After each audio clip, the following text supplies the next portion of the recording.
Hello, my name is Michael Vinsel, and today we're continuing reading my novel, Travels with Nobody, and we're on chapter 11 we're going to do today, and that is called The First Supper. Today is June 1st, 2024, and so here we go. Chapter 11 begins on page 170, and that's The First Supper.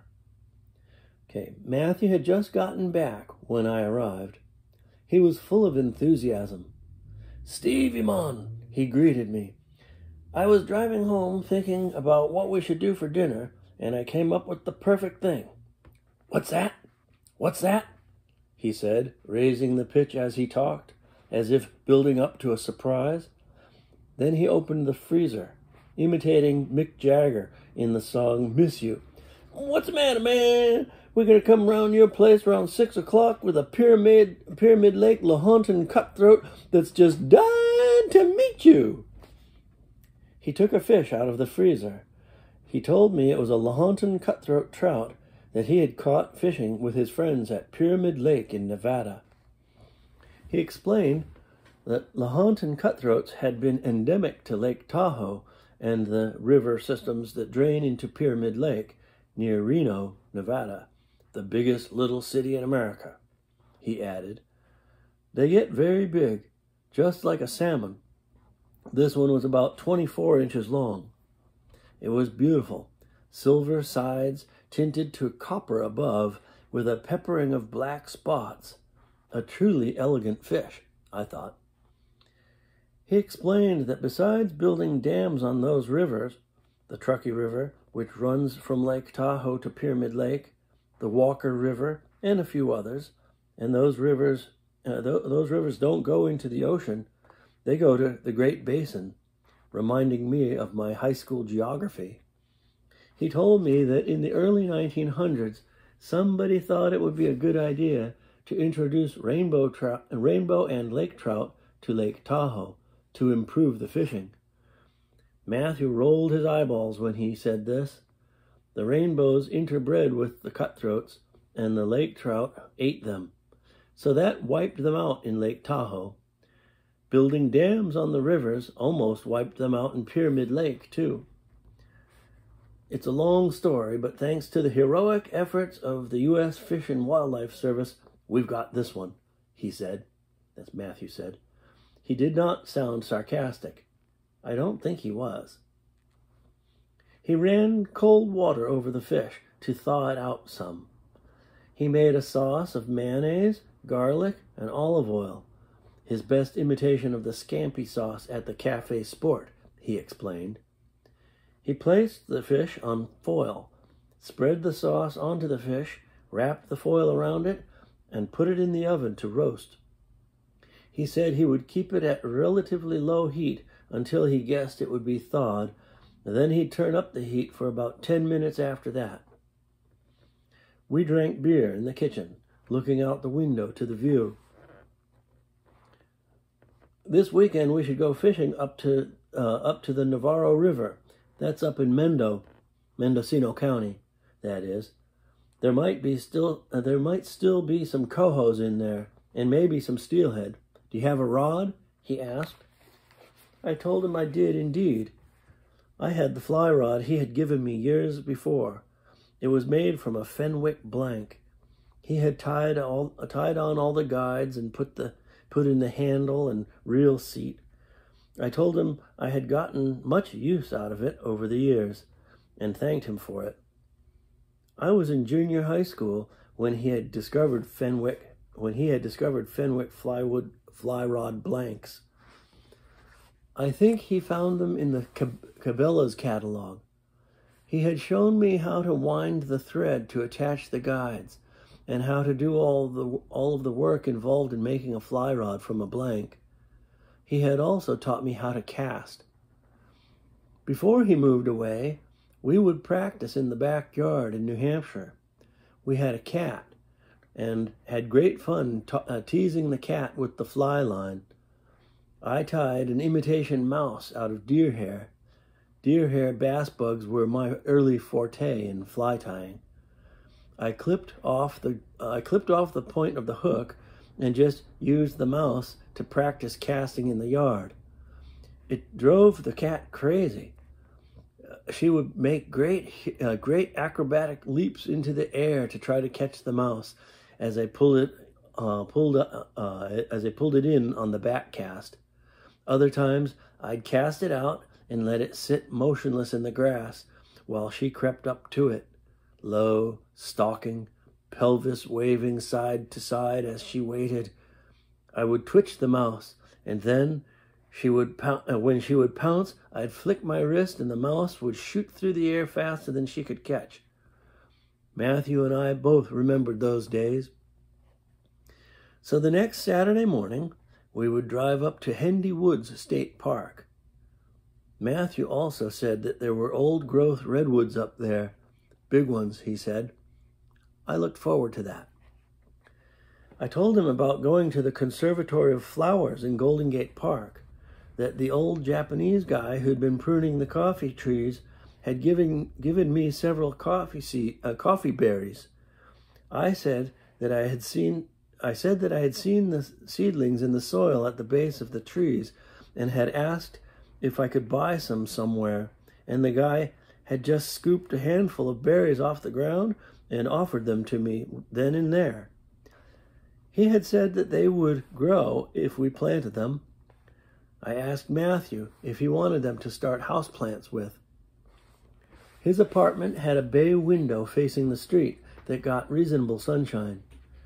We went over to that room, and he pushed the berries into the soil of some other plants he had growing there. I wonder if it was the guy I'm thinking of.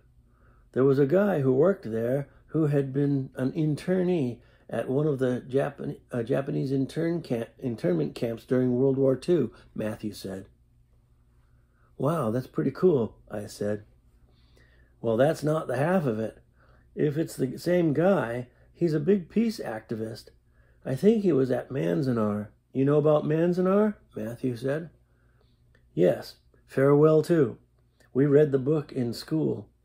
It's in the Owens Valley, just east of the Golden Trout Wilderness, I said. Ah, Stevie Mon, it is good to have you here in San Francisco, Matthew said, washing the soil off his fingers. Matthew judged that it was time to turn the heat up on the fish. We got fresh beers. The scampi sauce and roasting fish filled the apartment with a wonderful aroma. Matthew boiled fresh pasta from the same store that he'd bought the croissants. He served it with green pesto sauce. I had never had fresh pasta before, or pesto sauce either. It was all very good, I thought. The fish turned out golden brown, crispy skin on the outside, flaky orange meat on the inside, perfectly done. Matthew carefully cut down the dorsal line with a knife and gently flipped the top half of the fish onto the foil, exposing the whole intact strip of bones, which he then peeled away, starting at the tail end and snapping it just behind the head. It was a most graceful presentation. It was a great meal. After dinner, the 49ers were on. On Saturday, we would go fishing on the Navarro River. Saturday morning, still dark. Matthew turns on the light. Time to get up. He makes coffee and fills a quart thermos. We had prepared all of our gear the night before. Where we were going would be colder than San Francisco, so we dressed for the elephants, as Matthew put it. We went in his car. He drove. It was 4:30 when we crossed the Golden Gate Bridge, another first for me. It being December, sunrise was still more than an hour off. There was no traffic. We drove through the suburbs of Marin County, north into more and more rural territory. We were on Route 101. I slept for a couple hours, and when I awoke, it was daylight. We were getting close to Hendy Woods. Matthew pulled into the parking lot of a diner.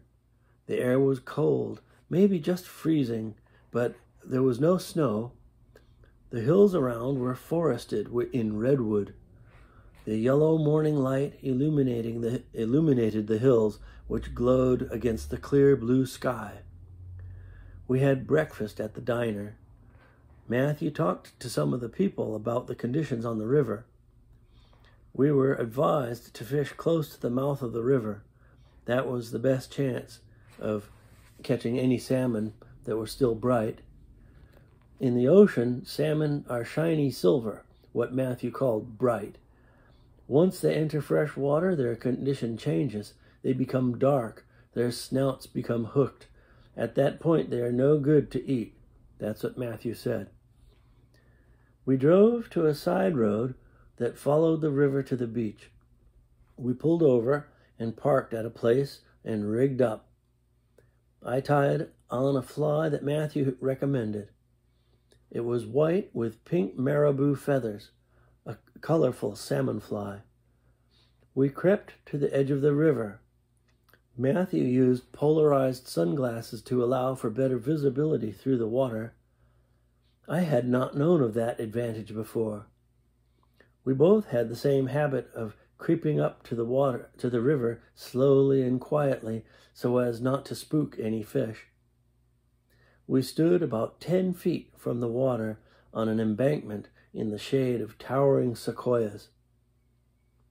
The air was cool and crisp. The sunshine was warming the frost off the land. We stood, thin mist rising off the water. Then Matthew saw one. "Oh yeah," he whispered, dragging the words out quietly. He silently gestured for me to look to the head of the pool just below a riffle. There I could make out faint bluish forms appearing and then disappearing in the swirling current, hovering over the gravel. I never would have noticed them, but then one lurched forward with a flash of silver, and from then on the forms of salmon were unmistakable. That's how it works. You look at the water for a solid minute and you see nothing but gravel and shadows on the bottom. But once one moves, you realize that it is a salmon. Then you realize that all of those shadows you'd been seeing were shadows of salmon. Somehow, as silver-sided as they were, their bodies are like mirages that hover just over the shadows, all invisible until you see one. Then you see many. That still happens to me. Just a few years ago, here in Japan, I was fishing with Masa and another guy named Sota Yoshida. We had spent the morning fishing at a reservoir in the mountains of eastern Aichi Prefecture. We fished that reservoir in winter, casting from shore with lures or fly casting. The type of fish we would catch there was a strain of amago called shirame, pronounced shirame.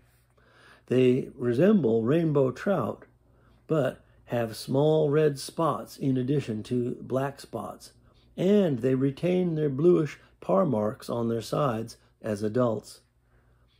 They don't generally get as big as rainbow trout.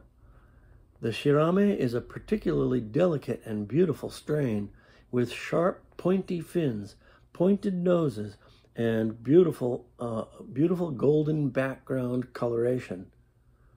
Unlike most salmonids, shirame are schooling fish.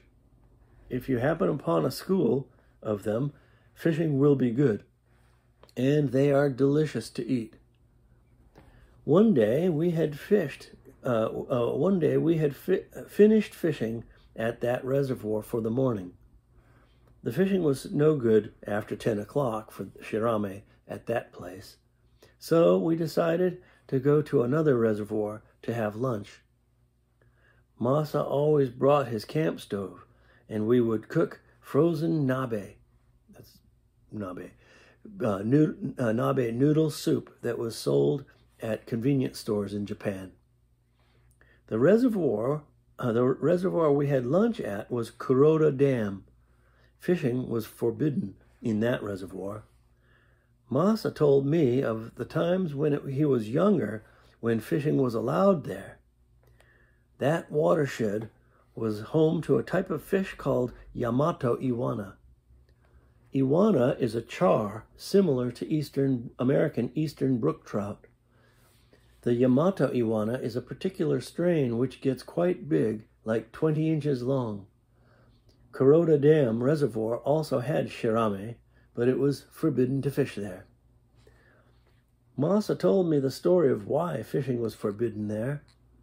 Years ago, he told me, someone had gone fishing there with a boat. There was a launch ramp where you could back your car down to the water's edge and unload your boat. But Kuroda is a narrow reservoir with relatively low capacity and with rocky cliffs leading down to the water. The water level can rise or fall dramatically in just a few minutes. That day, the fisherman unloaded his boat, then drove his car to where he'd figured it would be safe to park. But he had underestimated.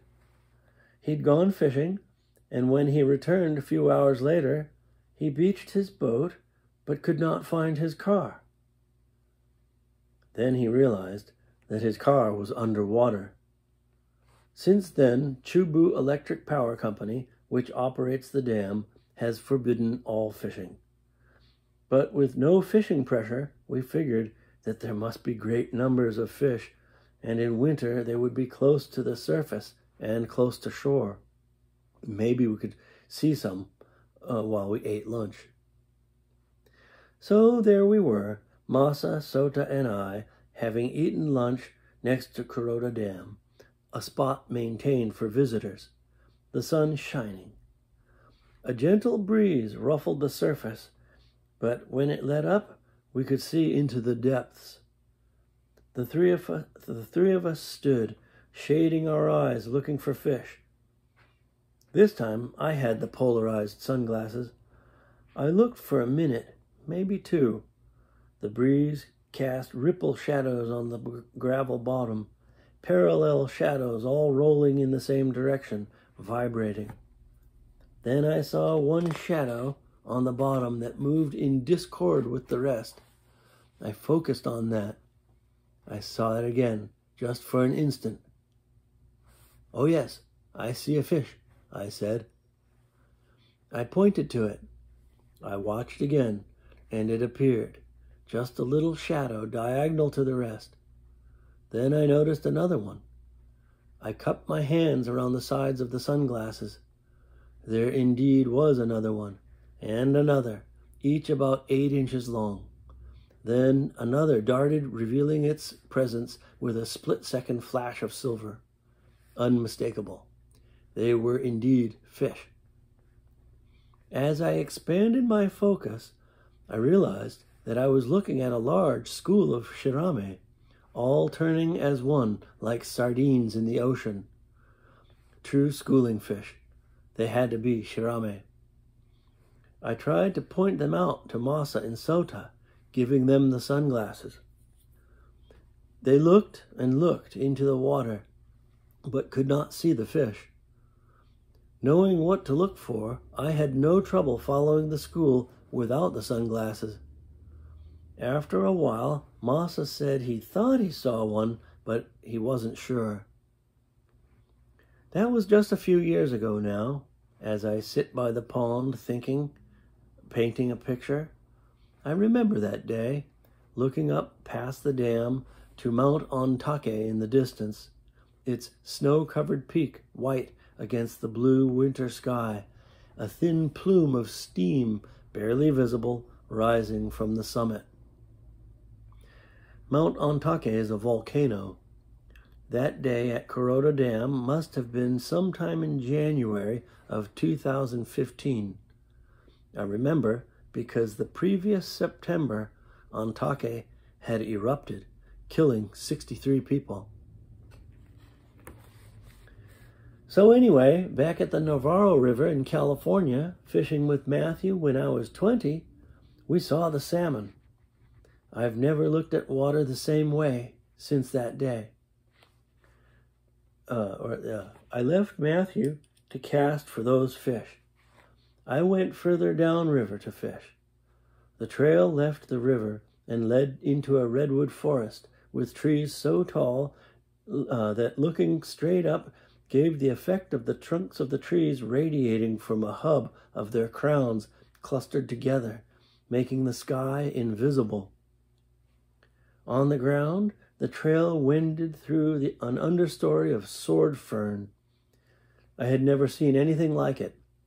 The bases of those trees must have been 15 or 20 feet across. Downriver, the trail met up with the river again. Matthew and I were the only fishermen on the river. I found a series of pools that looked like places where salmon might congregate. It had not rained in several days. The salmon would be waiting for a blast of high water to make their ascent upstream. Matthew had explained that. I studied the river, looking carefully for shadows as I had just seen. Sure enough, there they were, several ghostly forms hovering over the bottom. I hopped from rock to rock until I was within casting range. I let out several feet of line, enough to provide the weight necessary to begin actual fly casting. I raised the rod, pulling the line into the air, waiting for it to unfurl behind me on the back cast, mindful of the shrubs along the shore. When I felt the weight of the line load the rod, I began my forward cast, gently accelerating until my rod tip stood at 2 o'clock, and let the spring of the rod roll the line toward the head of the pool. The fly came to rest on the water about 10 feet up from the hovering fish. A perfect cast. The fly sunk below the surface. I let it drift toward the fish. I could see the brightly colored fly in the clear water. Everything was perfect. This, the first cast, was always the best chance, at least with trout. I didn't know if salmon would spook the same way brook trout would. I watched the fly carefully. I knew I would not likely see the fish rise to the fly. The fly would simply disappear. When it did, I would say to myself the word Mississippi. That was the perfect amount of time to wait before setting the hook. That was what I would do when I would see the fly disappear. The fly drifted over the ghostly forms of the hovering salmon. They had not moved. I never lost sight of my fly. I would try again. The second cast landed just a little further upstream than the first. The fly drifted over again. One salmon drifted backward on the current to just behind the pack, and then darted back to its original position. The fly drifted past the fish without response. I tried one more time. Nothing.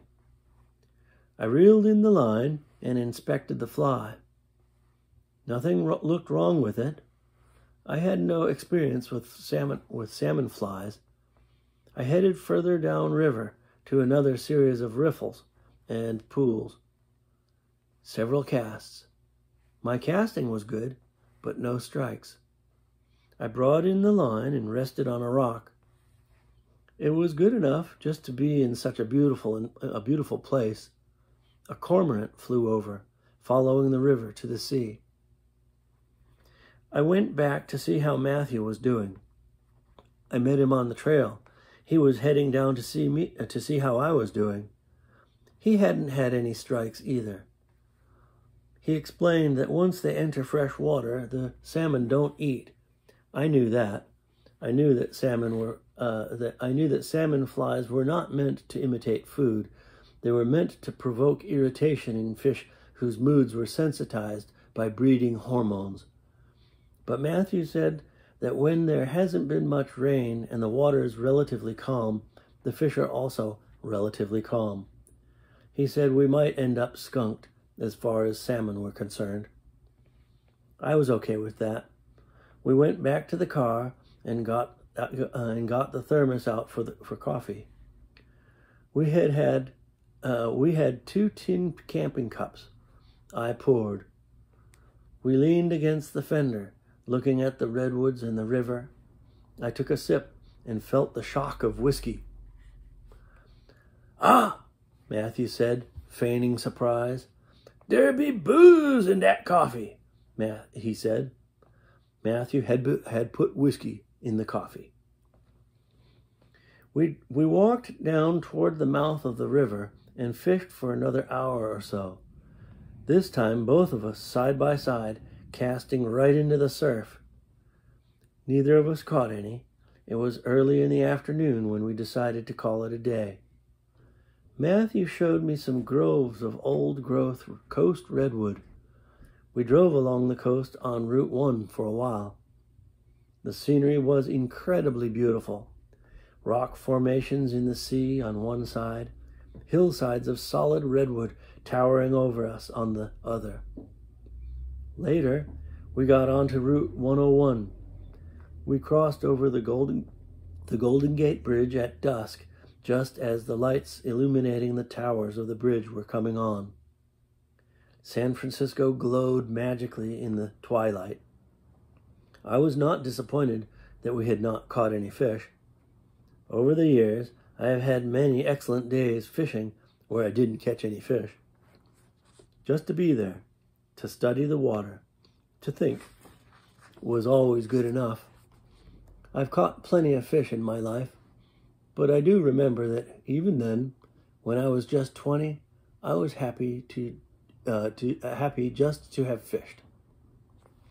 Okay, that's the end of chapter 11. Okay, so I'll pick it up soon. Okay, have a good day.